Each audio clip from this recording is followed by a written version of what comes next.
if you went into an NBA game today and a team was like, our goal is to get Kenny a bucket. That's the only goal. You could do that. Absolutely. You could run off a screen. You could catch, and you would eventually get free and make one. Yeah. Kenny's over here. I could get 20 a night in the NBA right now. No, but you could do that. I could not. I could not step out on the court and do that. No matter what, a team could spend 48 minutes trying to get me a shot. And if the other team's trying to keep me from scoring, I have no chance.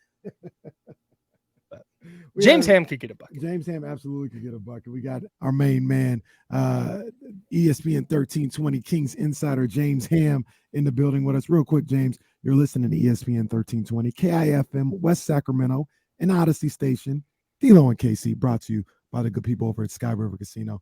James, appreciate you joining us. We're talking about things that we could not do on the professional level. Have you guys ever heard my 40-yard dash story? I feel like I've told it before. I haven't. I'm so excited. Jesse, I never told you the 40-yard. I don't think you've never told the story on the show. Oh, I don't think I haven't heard it. Okay. This is very James got my Kelly Green memo. Nice, dude. I know I didn't get the memo. And I'm wearing a Yankees hat. Oh, goodness gracious. That's so sick. So the Zelda shirt. I was training kids at this point. I think I had Reese. I was probably, let's just say 32 years old, right? I was 32 years old. And it was around the time of the NFL Combine. And I think I had tweeted out, Dr. David might even be able to find it. I had tweeted out like, yeah, when I was in high school, I was fast. I probably ran like a 4.4, 4.5. I was like at my fastest, I probably did hit 4.3 or whatever because I was fast, right? I tweeted that out, right? I was like, now I'm out of shape. I haven't played in a long time.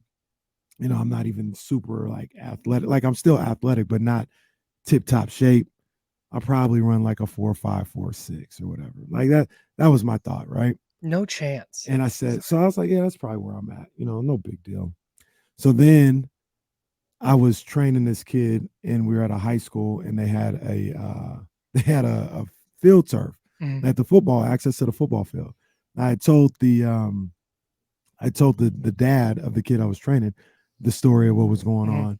I said, man, you know, I'm about to go run right now, just cold, not warmed up or nothing like that. I'm about to go run. Go time me, you know, for my 40-yard dash. I'm gonna time it, tweet it out. You know, it's gonna be good stuff. And I said, I'd never run a 40 in my life, right? Never run a 40. So I was like, yeah, man, let's go do this. Walk to the goal line or whatever. He stayed at the 40-yard mark. I walked to the goal line or whatever. And I remember walking with my head down.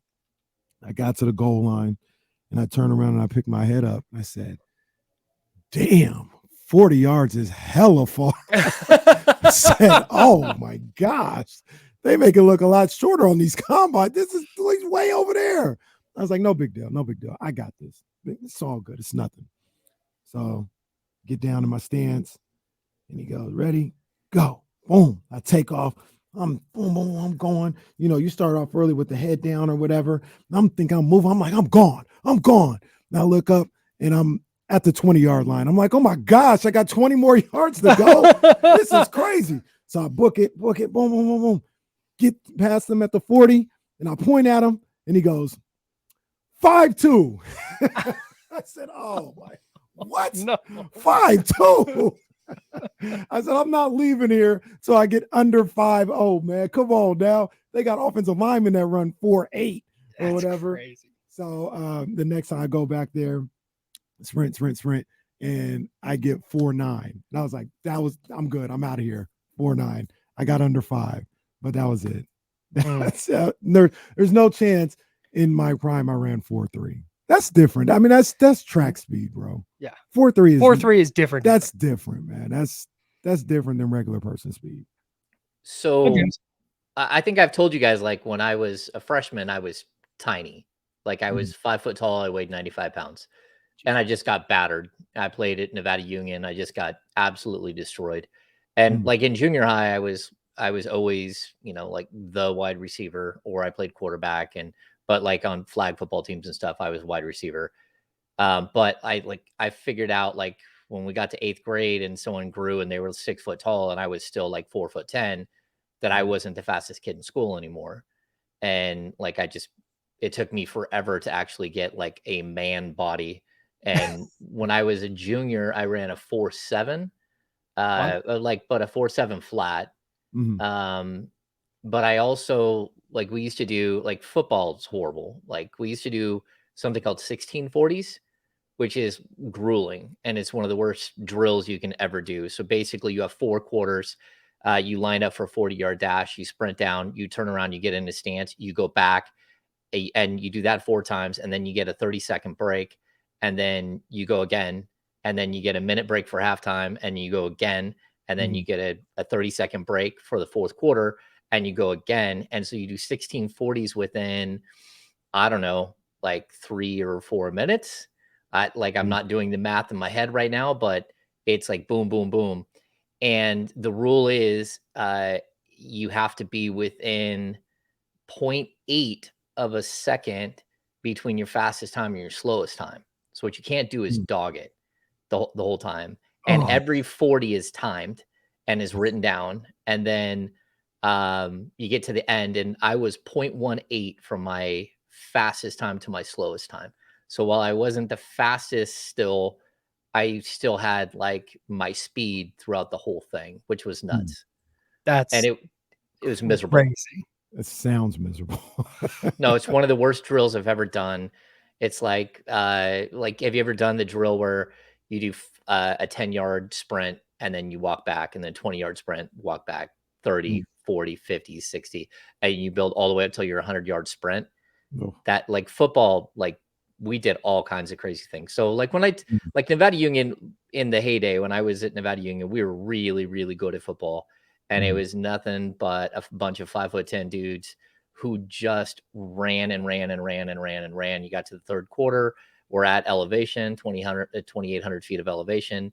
And the kids from Sacramento couldn't keep up because we were in such great shape, and we're at elevation, and we just destroyed you in the fourth quarter. So they had a stretch where, I don't know if you saw the school down on the river, the Riverbanks or whatever, high school in Sacramento. They had a streak of 44 or 46 straight losses over years.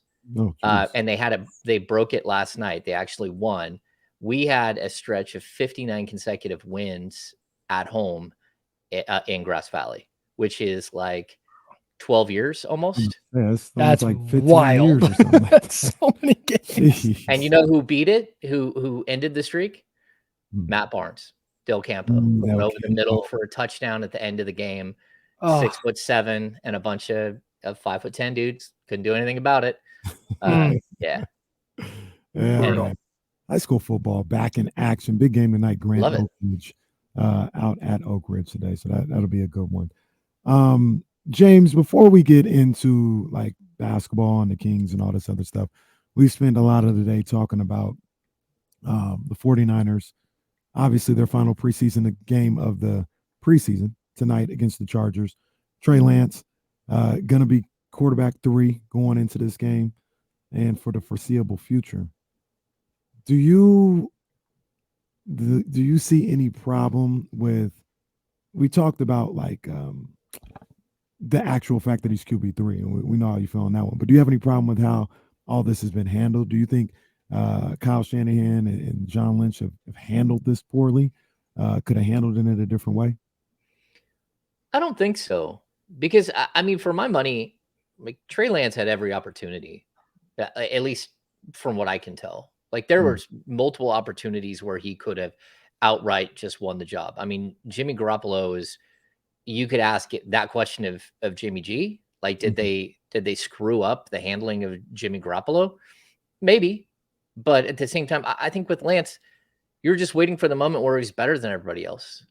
And it never happened. And that's the way it goes, you know, like Sean and Brennan and I were just discussing on the podcast, you know, you get to this point with a guy like Skal Labissiere, who came into Sacramento and, you know, had an opportunity, but maybe not. Or a guy like Harry Giles. And like for some reason, whatever the reason is, and I'm going to put a lot of blame on the Sacramento Kings franchise, they were never able to develop any of those guys, like a Malachi Richardson or a Skal or Yorgos or Justin Jackson or Giles or Marvin Bagley. Like, we can just keep going. The list is so long. The only guy who makes it is De'Aaron Fox. And again, part of it is because of the sort of the atmosphere that they put them in, but also Lance he has the unfortunate ability to be on a team that is really good. And there is no time to wait for him to figure it out. Either he gets it or he doesn't. And you're not going to throw away a Super Bowl potential championship team because one guy can't keep up and can't, has to grow into his role. And I mean, we're talking about for every year that they didn't give Trey Lance an opportunity is a year that Trent Williams got a year older. And I'm not wasting a year of Trent Williams' career when he's the greatest offensive lineman, greatest left tackle in the game. I'm not wasting a year of his career while we're waiting for somebody else to like figure it out. The only thing I think they could have done different is they drafted him ostensibly to replace Jimmy Garoppolo. And coming off of 2020 with that disaster season, that was the time to start him. In 2021, they trade up to draft him. He's the guy. But then at that point, if we're going to rewind to the offseason going into 2021, I was on the radio in the Bay Area. The chatter was, hey, Kyle Shanahan has now been here for 4 years, and he's made the playoffs once. If Trey Lance doesn't develop right away and they miss the playoffs, he's 5 years with one playoff trip, which is why, okay, Jimmy Garoppolo gets this year, which, all right, not what I would have done, but you see the logic in it. Right. And then he got hurt last year, and Brock Purdy emerged, and now the timelines just don't add up. And the other thing about that, like, because people say these things all the time, like he has to do this and that. Now he has to win the Super Bowl, or whatever the case may be. And I even think back to last season when Trey Lance got hurt. So they lose the opening game of the season in Chicago, and you know this, the whole week was, whether it's true or not, the whole week was, you can't go 0-2. You have to do whatever. This is a must-win game. Your season's on the line. You can't go 0-2. And people talk, and I really hate like the whole, he got Trey Lance hurt or whatever. He was running him, whatever. But the fact remains, you can't have it both ways. If he says, look, man, I can't deal with developing him as a passer in this game. We can run on these guys and we can get first downs and move the ball that way. Remember, you just said you have to win. All right, I'm going to do whatever I have to do to win.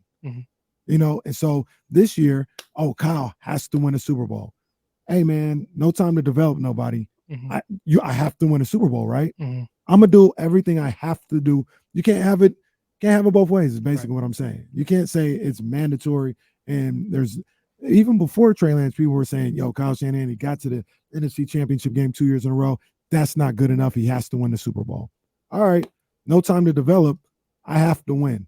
I'm going with every single person that gives me the best chance to win right now with this group. Once again, I would have done it differently, but you can't keep telling, and not that Kyle listens or cares what people think, but you can't keep saying like he has to do this and that, and then get mad when he does what's going to give him the best opportunity to achieve that goal. Kenny, it's a results business. That's it. Like Jerry Reynolds' line, which I think anyone who tells you they have a 5-year plan in the NBA has no plan at all. They're done. Like they're trying to spend some weave some, giant thing that doesn't exist. So Kyle Shanahan is on the hot seat. He always is, because that's what it is when you take on the San Francisco 49ers job. It's the same thing. Like we can't say it about Dallas because for some reason they don't fire a coach when he deserves it. But there are other teams around the league and in every other sports that if you're not winning, you're out. I mean, the New York Yankees, you're wearing the cap. They just lost 9 in a row. Like, is Aaron Boone safe? Like, I wouldn't think so. Like that's the business these guys have chosen to be in. And I'll say, like, should they have just like stuck Trey Lance in as a rookie? I don't think so. I mean, look at how Mahomes developed under Alex Smith in Kansas City. Like, this is the way that it goes. If you throw a young quarterback in and throw him to the Wolves, chances are you end up with Sam Darnold. Unfortunately, it's what you end up with. You end up with a guy who doesn't have an opportunity to find success, who gets battered into submission, who makes ill-advised decisions, not because that's who he was before, but it's because who you created. It's who you created as a player. And so for me, Lance had to find some sort of balance where he was developing while Jimmy Garoppolo was there, and he never found it. And every time he took a step back, and then lo and behold, you draft a guy, the last pick in the draft, and he just gets it. And that's the way it goes. I mean, it's unfortunate, but it's not the first time it's happened. You know, there's been great quarterbacks that lose their job to a guy like this because that's the next step. You can't blow 30, 40, $50 million on a quarterback and not have him progress and be part of what you're doing. So yeah, it's a tough business, man. I want to zoom out here, not necessarily to get to the Kings, but I want to run this by both of you guys, because this is something I think about a lot. Kenny, you just brought up, we talked about this a lot earlier with Kyle Shanahan. It's you got to win a Super Bowl. That is the goal now. Going to the NFC title game and losing is not going to be something the fans are like, hey, at least they were in contention again. Like, nah, man, people want that Lombardi trophy. Yep. You juxtapose that, and it's not a apples to apples here, but follow me. You juxtapose that against where the Kings are. And the Kings made their first playoff run last year, and they end the drought. Now they go into this year with some level of expectation, but I still think this year, even if Sacramento makes the playoffs and gets bounced in the first round, I still don't think there's anybody pounding tables for people to be fired or anything. No, not to be fired. But what we know what success is for the Niners, this season, success, quote unquote, is for the Kings. Are they still in that just get to the postseason stage, or are you guys at the point like, okay, you need to see some tangible growth where they're getting into the second round? James, I'll let you go ahead first. Yeah, I think it depends. Like, we get into the season, and I think each individual season has its own feel. So if we get to game 60, and this is a playoff team, but a lot of other teams are better, and you're looking around, you're like, okay, like, look, they're a 6 seed, but we see they might be better than they were last year, but the league also got better, and teams were healthy that weren't healthy the year before. And so I think that's a point where, as someone who covers a team, I take a step back, but it's not my business, right? So that's not how I think Vivek Ranadive will look at it. Vivek wants to win. He wants to win now. He wants a banner like his friends down in Golden State. And so I understand that. But at the same time, that's not my job. My job is to look at it objectively, is to look at the team, gauge it against other teams, make sure that the team isn't taking major strides backwards, that they can't get worse on defense. They can't fall apart on offense and just not be good. Like, you can see the team and say, hey, they're not progressing. I still don't think that year 2 is when you start worrying about decisions about a coach, because that's how the Kings get in the situation that they're always in. Their identity of who they are from one season to the next changes so dramatically that there's no way for you to like really find success. Dave Yeager, for example, his first year, it's DeMarcus Cousins, it's Rudy Gay, it's Matt Barnes and Omri Caspi. I think they have Ty Lawson, they have Darren Collison, they have like this veteran team, right? Costa Kufis is on the roster. Like, for the most part, the entire team is a veteran team. Willie Cauley-Stein might be the one young player, and then these 3 guys that aren't going to play, right? Fast forward a year later, he's got 9 players who are first and second year players. All of his veterans are gone, and the expectations change completely. Year 3, he turns that mud into this fun, exciting brand of basketball. They win 39 games. They should have won 40, but he blew the last game of the season, and he's fired. Like, he didn't have an opportunity. He coached 3 completely different teams, right? 3 in a 3-year span. And how do you judge someone's success or failure? And I would say, like, people hate it when I say it, I would say the same exact thing about Luke Walton. He was thrown into a weird situation where, like, nothing is going well, and they have the bubble. He has his team playing great, and then the pandemic hits, then the bubble, and they lose in the bubble. His GM gets fired because of the bubble performance, and you're starting over. His next GM gives him nothing in year 2. Year 3, he's just hanging on, hoping that he gets to keep his job and last, 17 games into the season. Like, these aren't honest attempts at growing and giving support and trying to build something. They are just throwing stuff against the wall and hoping that it sticks. And so that's where you have to hope that there's growth with ownership. There's growth within internal management that's above, or, that surrounds the basketball management. And, we can go back to last season. Like, Monty McNair didn't have a contract until January.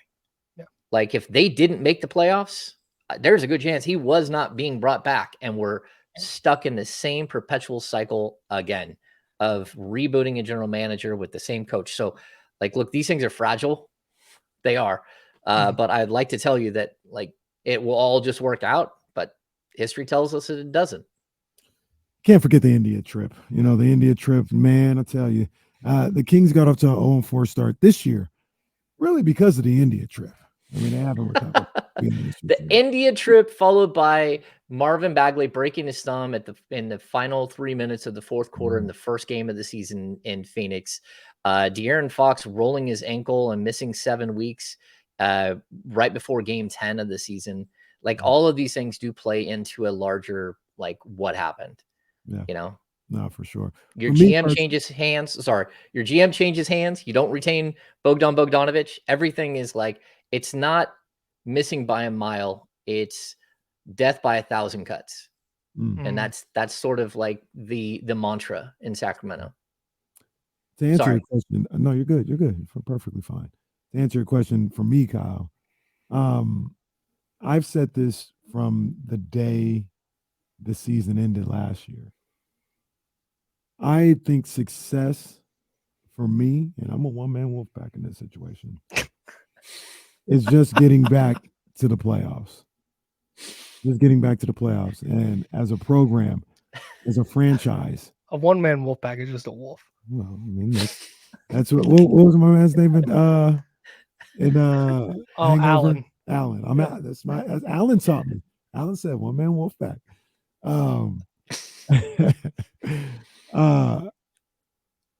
Getting back to the playoffs. I want to say that's the goal, because you always have major goals, but trying to establish yourself as a franchise in the program that you have, as we're a perennial playoff team. I'm confused by the one-man wolf pack, because yesterday, your epiphany is that this is a championship contending team. But it's okay if they just make the playoffs? Yeah, I said no. I didn't say. So once again, you got to go to the tape. I didn't say they are. I said they can be. Okay. I do believe they can be. Now that's assuming growth from Keegan Murray. Sure. That's assuming health. That's assuming Sasha is what I think he could be. There's a lot of like things that we don't know.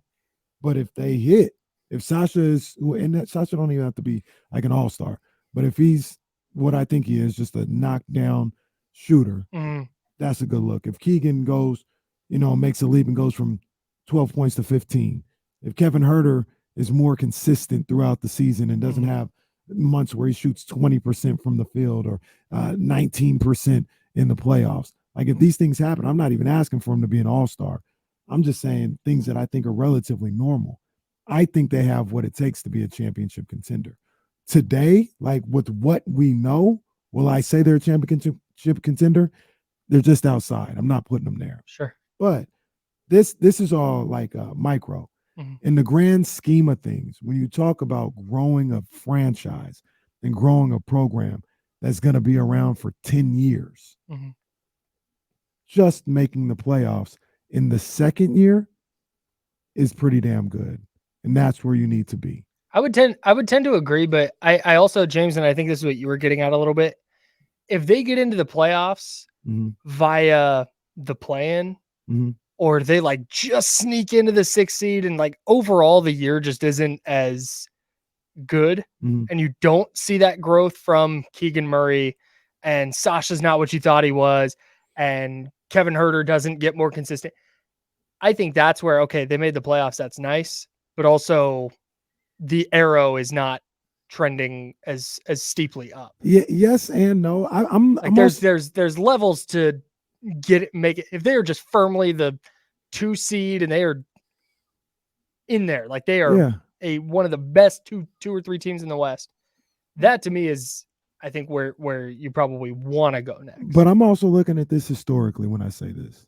You know, everybody talks about the early 2000 Kings, but failed to remember or mention they were a first-round exit. Their first 2 years, they were good. Mm-hmm. They were an 8th seed the first 2 years they were good. Mm. I think there's always a thought that they got good and then they start playing the Lakers in the Western Conference Finals. That took like 3-4 years. That took personnel changes. Mm-hmm. That took them going through some and like, this doesn't really work. Let's tinker with this and things of that nature.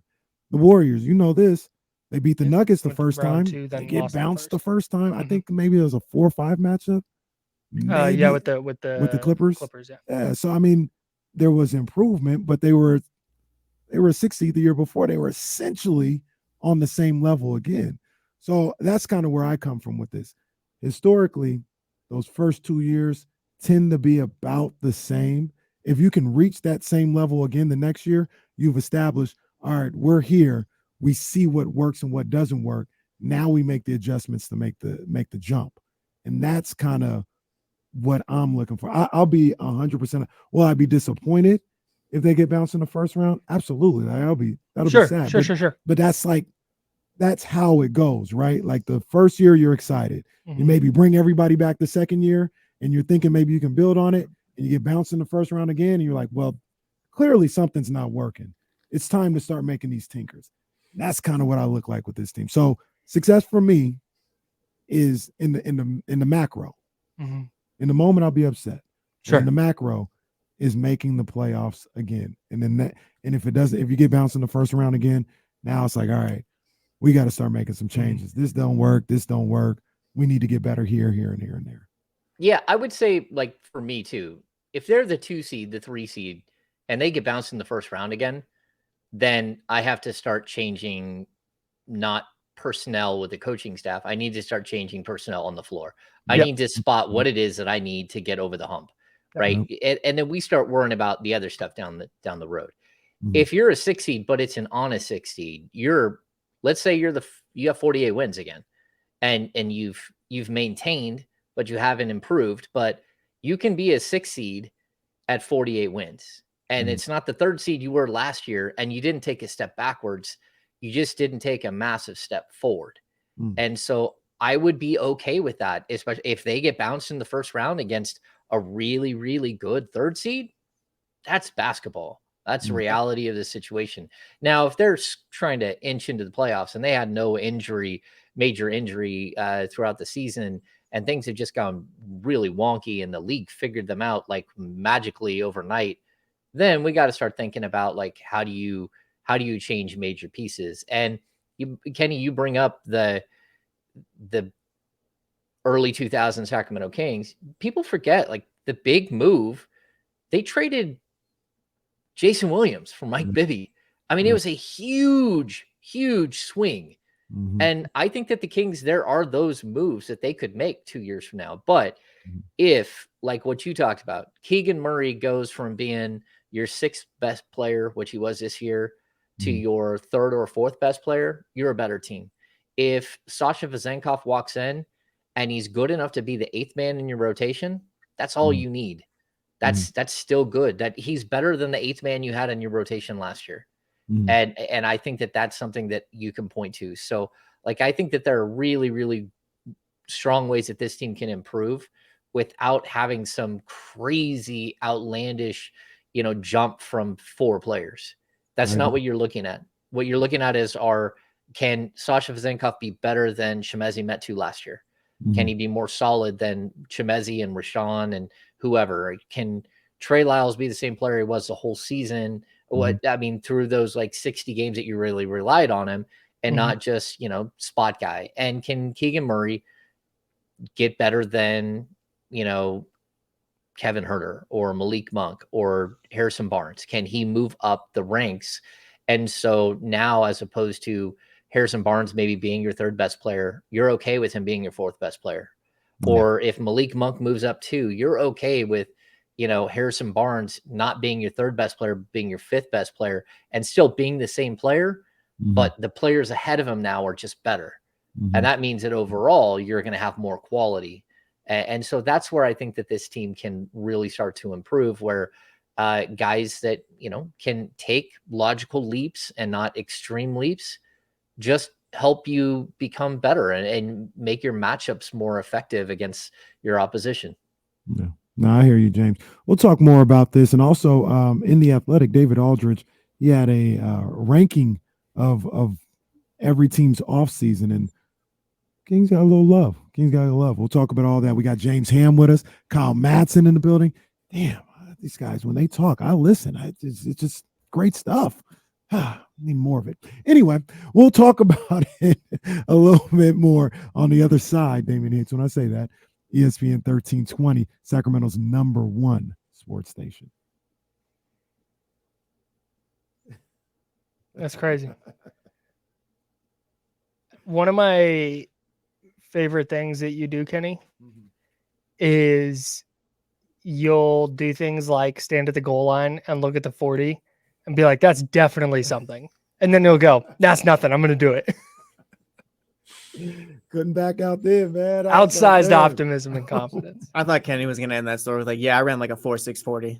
Oh, for sure. Hey, Guru, our guy. I know he's not watching, but I wish he was. Swore up and down that he could beat Lorenzo Neal in a 40. Oh. I think no chance.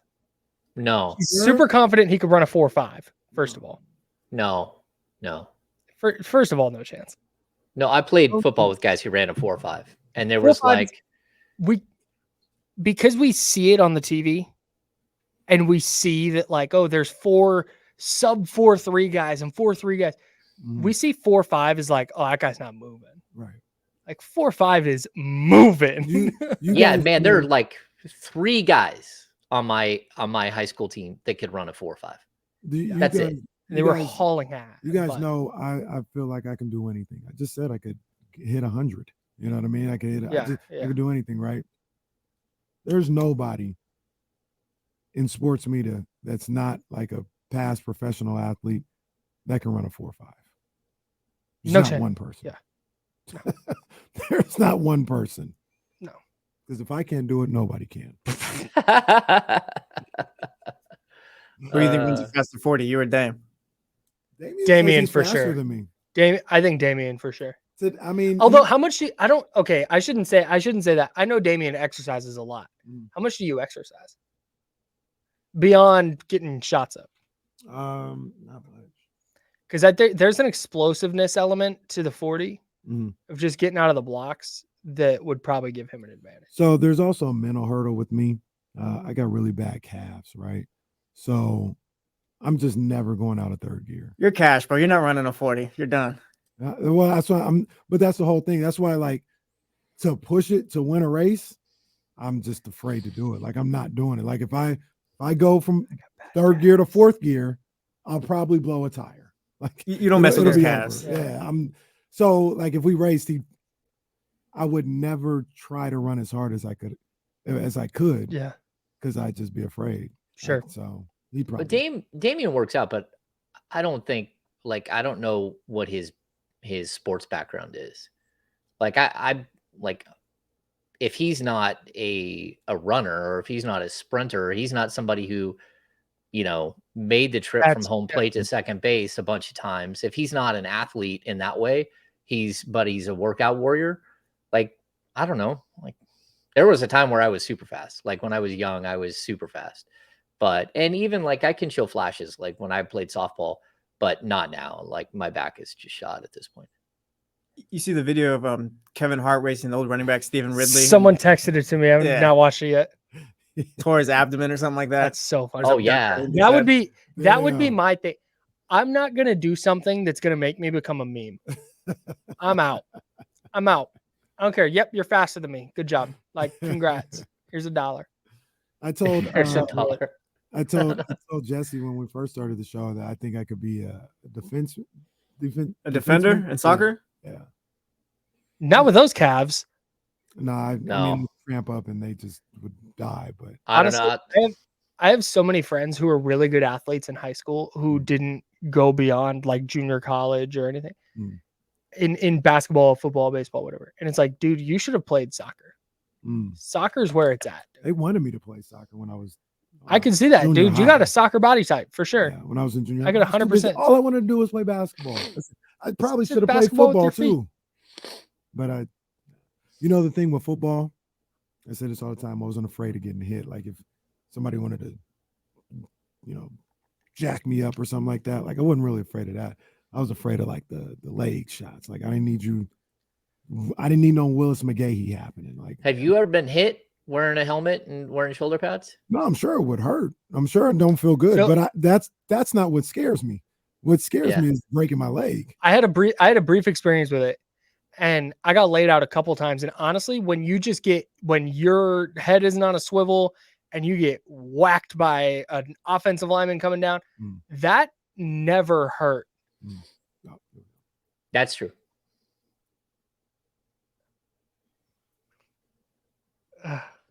ESPN 1320, D-Lo and KC, Kyle Madsen, James Ham, rocking with me here as we bring you into the weekend, man. We're almost there, man. It's Friday, baby. It's 3:30. I know, oh right? My God. It's just flying by. Good times, man. It's just flying by. But I wanted to hear what you had to say because once again, we're reminiscing on our pros versus Joes style athletic careers. And you said the one you were saying the hit in football, the one football. You don't see in football when you're the one that doesn't bother when you. You're padded up, when you see somebody get blocked like shoulder to shoulder and the person just gets flat back. Like that doesn't hurt that bad.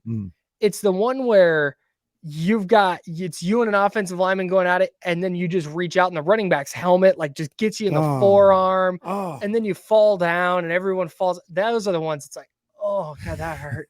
That hurts. But when you go, when you square up with pads, it doesn't like you feel it, but it doesn't hurt the way. At least that's my experience. I mean, I'm sure it'll knock the wind out of you. Like I'm sure it's not a good feeling. Yeah. I was just always saying that's not what scared me to play football. What scared me was breaking a leg, tearing ACL. Sure. That's not. I got cleaned on a kickoff. I was running down on a kickoff, and all I saw was a red flash of a helmet, and I was sprawled in like a heap, like 15 yards away. That didn't hurt, but I'll tell you, I went over the middle in practice one day and put my hands up in front of my face mask, and someone drilled me in the back of the head, and then the ball crushed my hands against the face mask, and I had I have bruises across the back of my hands where the football hit my face.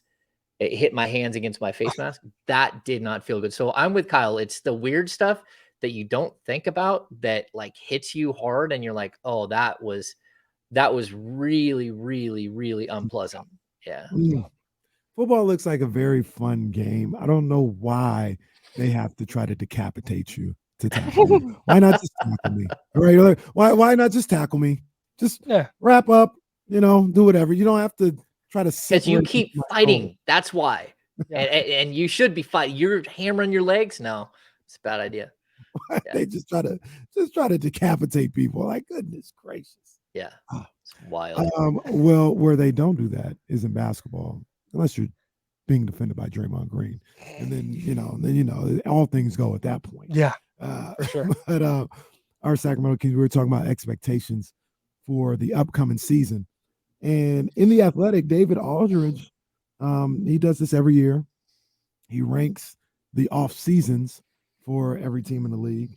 And I remember, I think it was last year, might have been 2 years ago, but I was on David in a bad way. I was like, bro, sound crazy, DA. I respect you. I love you, DA. How could you have something this crazy when he put the Kings like 25th or something like that? And then what made it even more upsetting was he had the Rockets at number 1, like they had the best offseason or something. I said, I remember this. What? I just went in on DA. Well, things have changed. And DA, the legend, he's always been the legend. I didn't agree with him, but he's still a legend, and he's always going to be a legend. That's my guy, David Aldridge. You almost hurt yourself backpedaling there. Go ahead. Look, I can disagree with him. I can disagree. I can be like, you crazy. But you're still my man. You know what I mean? He's still crazy, but you're still my man. There's nothing wrong with that. But this year, giving the Kings a little bit more respect, they're in the top 10, number 8 to be specific. And he list some of the stuff, the people they retain: Harrison Barnes, Alex Lynn, Kessler Edwards, extended Domantas Sabonis' contract, brought in Sasha. I can talk for a living. Sasha Vezenkov. How about Vezenkov. I say Vezenkov. I tried to switch it up. That's what happened. Vezenkov. Things of that nature. And then what he wrote was solid work from GM Monty McNair and company, taking the savings from moving homes and the draft rights to prosper to be able to comfortably re-sign Harrison Barnes and finally bring Vezenkov, the EuroLeague MVP this past season, bring him over. I also like taking low-cost flyers on Nerlens Noel and Chris Duarte. The latter fell out of favor in Indy, but is way too young to give up on. I'm not on the. I lost the thing. Where am I? He's not. No, I'm okay. I'm also in on Chris Duarte, by the way. I do too. I like the Chris Duarte thing. I do. I like that. Continue. I get wanting to keep continuity for a team that finally ended the Kings postseason drought, but sometimes you have to fall a little too in love with your own guys. Sabonis is an all-star, to be sure, and a leader. But as our John Hollinger pointed out, don't listen to John Hollinger, who were the Kings really going to be negotiating against next summer when Sabonis would have been a free agent? So I guess one of his the things that he knocks the Kings on is the Sabonis renegotiate and extend contract. I disagree with him. Yeah, I mean, I would respond with this. First of all, like Jokic is better than Sabonis. Embiid is better than Sabonis. If he's healthy, Anthony Davis, I believe, is a better player than Sabonis. But if healthy, after that, the argument's like there's no one else. Like maybe Bam, you can put in the same category. This whole tier thing where they put Rudy Gobert above Sabonis, it's just absolutely. Why are we still doing that, by the way? What am I missing? Yeah, I don't know. So I don't get it. If the Kings called Minnesota and said Rudy Gobert for Domantas Sabonis straight across, the Timberwolves are driving Gobert to the airport. They're adding players in. Right. You right. Get, yeah. You're, like, you're that's getting it? at the players. Yeah. Yeah.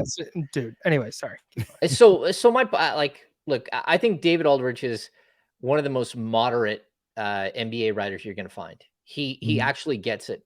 Like, people in Sacramento hate him because there were times during the relocation saga where he reported things that he knew to be happening and people didn't like it. But overall, David has always been, first of all, he's like one of the classiest dudes you're ever going to run into. Just a really, really nice man. But he's also, to me, he's very moderate. And I don't think that there's anything wrong with what he has saying, what he's saying right there. And like most of the time, a lot of people in Sacramento look at their team through purple lens glasses, and they get really upset because their team that's going to win 30 games, they think is going to win 45. And Aldridge puts him at 25, and he ends up being closer to correct than anyone else. And so I think it's respectful that he looks at this team and says, look, they've made some really high quality upgrades. They didn't go above and beyond. They kept their thing together. But I will sit here again and again and tell you, like, the best way to quiet all noise was to give Sabonis the contract they gave him. It was the way to make this season about nothing but basketball. It's only about basketball. It has nothing to do with whether you got to trade your all-star center at the trade deadline. This is about building something. He's 26 years old. You just keep trudging ahead with this group, 26, 27. This is something that, like, you took all of the question marks away. Now it's just about focusing on wins and losses. And that's, to me, that's brilliant. It is. Yeah, they're clearly on a track. They clearly have a direction. I don't know why you would do anything to potentially deviate from that. Like, they're not going to not pay Sabonis, right? So just do it now. I'm with James, man. Yeah. No, and I think this is where, and I'm not gonna fault David Aldridge. I might fault John Hollinger because he's just not very good at this a lot of the times. But this is where people like ourselves are here and understand the ramifications for Sabonis not staying here, or say he got injured or something like that and was out for the season, or if he had a MVP caliber season, he says, you know what, I want to test the market. Like, it is more important than saying, oh, we're not negotiating against anybody, so let's just wait. It's more important to lock him up now for the Sacramento Kings, for what they've been through as a franchise for the last 2 decades. Like, you have him there. He wants to be here. He's open to it. Sign him. And like you said, James, let's just worry about getting better as a basketball team and not, negotiating contracts and all this other stuff. If he wants to stay, let's get it done. And somebody like David Aldridge, who is usually on the East Coast and in Washington, D.C., and is just looking at it as a team by team situation, doesn't understand maybe the minutia that goes into why they decided to sign Sabonis the way they did. Well, and I'll say this too. I mean, he mentions that Sabonis is a leader, and I think a lot has been made about how healthy the Kings were this season. And I will make this claim. Your best player went out there like a warrior with his hand taped up and a broken thumb for since December all the way through the playoffs. Like, on a Wednesday night in March, when you may not feel like you're up for playing and you might need a break, you look over and your dude is sitting there with a taped up thumb and going to war. This team was healthy because they fought through injuries. Did they have some luck? Yes. They also had some bad luck, like Sabonis breaking an avulsion fracture in his thumb. Keegan Murray, likely an avulsion fracture in his thumb that he played through for 2 months. But this is how this team was this year. They were gritty, and they went out there and they played every single night. Harrison Barnes, everyone always washed. He played 82 games plus 7 in the playoffs, 89 games, and he played 30-plus minutes a night, and he showed up each and every night, and that's what this team was about. It was about holding together, about supporting each other, and about fighting through for one common goal to make the playoffs. And, like, if you're not seeing that as like a huge like bonus to Sabonis, then you're just missing the boat on the dude. The guy is a warrior, and he set the stage and the standard for this team all season long. And that to me is worth a ton of money, because the guy that we just compared him to, that I compared him to, said could be better, Anthony Davis. He does not have any. He has 0 of that in him. 0. You are hoping that he shows up after halftime in about 15 games a year, where you're hoping he doesn't go into halftime early and that he comes back after halftime and finishes the game. That's who he is. Misses 20, 25, 30 games a season. Okay. Well, your guy's out there, he might not have the raw numbers, but he's playing every single night, and he's putting you on his back, and he's carrying you to victories. And on top of all that is just having, like, going into next offseason. Was it John Hollinger that said, who are they going to be negotiating against? Well, maybe somebody, but if you can avoid that, why not? But B, now you can go into next offseason. Like, let's just skip this season. Now you can go into next offseason. We just talked about them taking that jump, and okay, after this year, you can start like mixing and matching and figure out exactly what you need to do. If you also had to figure out a Sabonis extension next offseason, that takes your focus away from other areas that you can improve the team, because they were never going to move off of him. That was just not an option. That was not on the table. So I have no problem with it. And also take it here too. Like, you get to the trade deadline and you don't have Sabonis locked up, and you're looking at a player that we mention all the time. But this could be like one of like 8 other players too. But when you look at a player like OG Anunoby, you can't make a gamble at the deadline on an expiring contract of OG Anunoby, because you don't know what you're going to do with Sabonis. You don't know if you can keep Sabonis or not. And all of a sudden you start adding these other elements and you're all in, and this thing could spin out and be a disaster. So let's say you have to give up a guy with a 3-year contract to go get a guy like OG Anunoby, and you're taking a risk by trading for that guy. Well, that risk is now like lessened greatly by the fact that you have Fox, you have Sabonis, you've got Keegan Murray, you've got Davion Mitchell, you've got again Kevin Huerter, you've got Malik Monk is the one guy who's not under contract, but Harrison Barnes, you've got Trey Lyles under contract for 2 years. Everyone is put in place where you can make one of these gambles because you know that the core of your team is together and that you're trudging forward together, and so it lessens the risk of what you might take. Yeah. And the other thing about it, I know that you don't, or maybe you shouldn't make organizational decisions based on things like this, but they're human beings, right? And you got Sabonis in a deal that you were destroyed for by trading Tyrese Halliburton. Part of saying, I'm feeling comfortable with the deal is having Domantas Sabonis for the next 5-6 years. Like if they would have gotten a situation where, they didn't re-sign him and maybe it doesn't work out and everything changed because they made the playoffs last year. But say you have Sabonis for 2 years and then lose him and you lost Tyrese Halliburton. Come on now. That's not a good look. So I don't want to, it sounds crazy. It sounds like you're putting it ahead of winning games, but I'll say it because there's no other way to say it. But to save face, you make sure Sabonis is around for 4 or 5 years. And it just avoids the questions, right?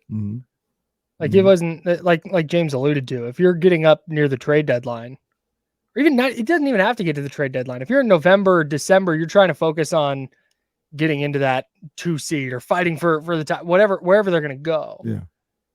The questions would certainly be coming about, hey, like what's going on with this? Yep. Where are we? And that's just, you don't need all that. Exactly. Don't need all that. Before we get out of here, a little fun. Kyle, I don't know if you've been paying attention, but we've been breaking down the top 25 top 25 games of the Kings season. We finally got to number 1 yesterday. There was no surprise. Game whatsoever. 7. I'm sorry. That was rude. See, I didn't mean that. Cut this man's mic off. Matter of fact, I'll do it. No, he's not talking anymore. That's it. Number 1 was a no-brainer. One of the greatest games in the history of the NBA. Unbelievable. 176, 175, double overtime. Unbelievable. Kings versus Clippers. James, I know you don't remember like all the game. Like I'll ask James sometimes, like, hey, what about this game on January 17th in 2017? Your thoughts? He's like, I don't know. I'm just trying to watch so much basketball. But I feel like this is one that you'll remember. You got any thoughts about how this game just played out a little bit? Yeah, I mean, it was the game where De'Aaron Fox and Malik Monk both showed you that there was just another tremendous level to their game. It's where both of them went from players that, Monk, who had never scored 40, and, his career high was like in the 30s, but it's where you looked at him and thought, oh, man, there's a possibility on a weird night, he can go for 50.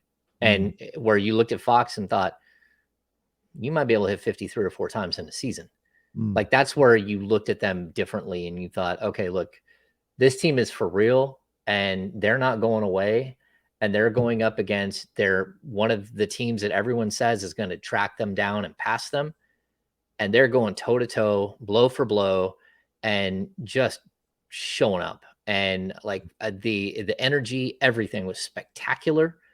And it's one of those games that you're just so like, you're glad you were sitting there watching it.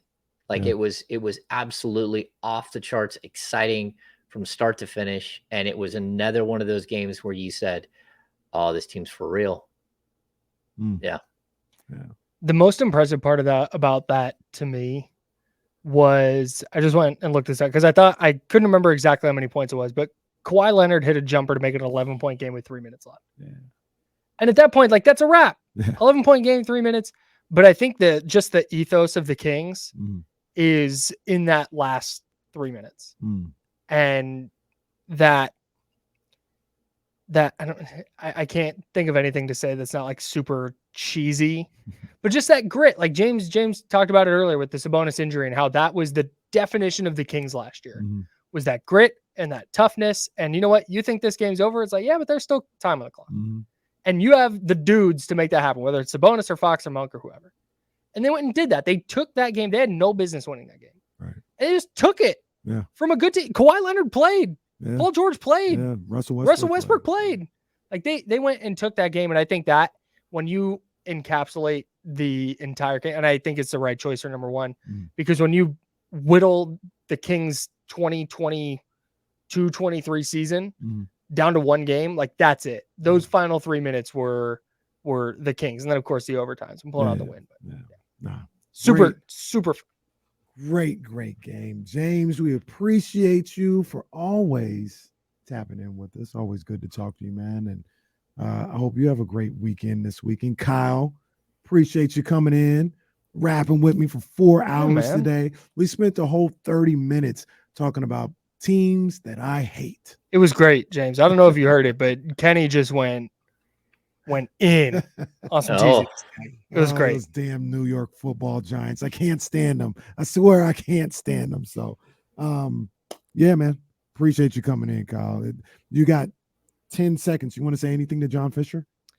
Not that I can say on the radio. Nope. Yeah. That jackass. What? I really hate that guy. I got something for the people that are letting him just spew his stuff unencumbered too. Oh man. So yeah, we're gonna have a good weekend. If anybody's going out to the Republic game on Saturday, make sure you stop by the ESPN 1320 tent. Say what's up. I'm gonna be out at Snoop and Wiz Khalifa tonight at the Go to One Center. If you see me, say what's up, greet me, and hey, enjoy yourself. Have a great weekend, everybody.